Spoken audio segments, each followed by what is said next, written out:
When I'm using a database, and really a lot of these checks is when we're playing around with the database, because that's what's used mainly on the internet. Let's see if I can go and get my database going. There we go. Let's type in the password, get into the database. And what I want to show you is when we design our database table.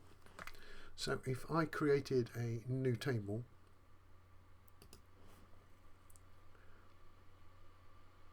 right, we've got a lot of the checks built in automatically. So we can put sort of a name in here, not a person's name, it's the name of a field. I'm going to type secret. Now here's my first check. I can check what data type it is, so that I can only enter maybe text or maybe a number. That's the first check that I can do. If I choose, let's say, text, varchar, if you want to, we can choose the actual text, but it's a bit long. I can set the length that I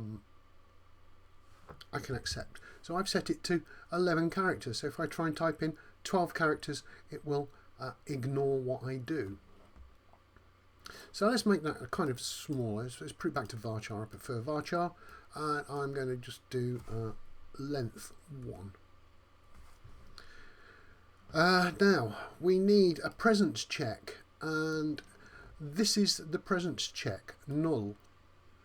If we tick in that box, that will allow it to have empty values.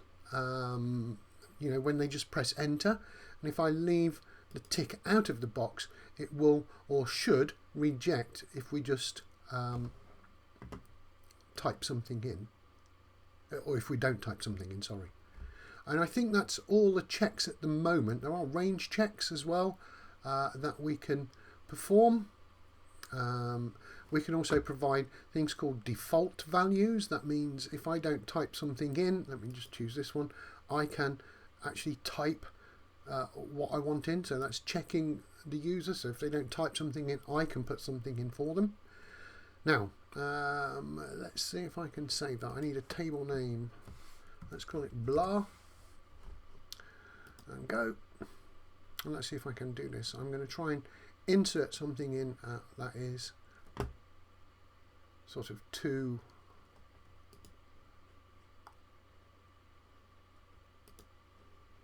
why isn't that saved? Save that.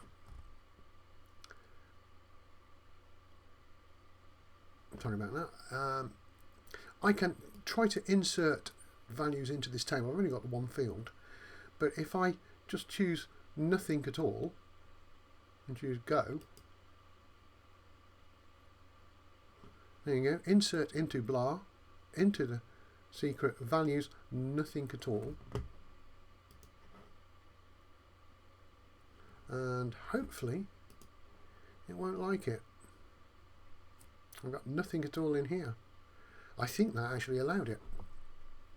Never mind, try again. Let's do another insert.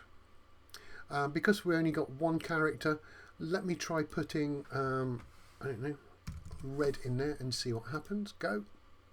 Please enter no more than one character. So there's the validation taking place in the database. The databases really cover a lot of the checks that we do here. They do format checks, length checks. It's where we get a lookup table. So there is, let's say, let me think. I'll come back on this one because we need to see what a lookup table is. You're familiar with them, you know what they are, but I will do that in another video because I need to find a website that actually does that. Check digit I'm going to handle in a separate video altogether.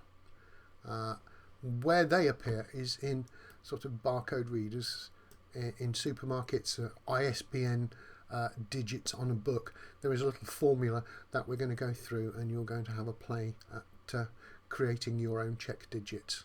So that again is just a simple look at checks.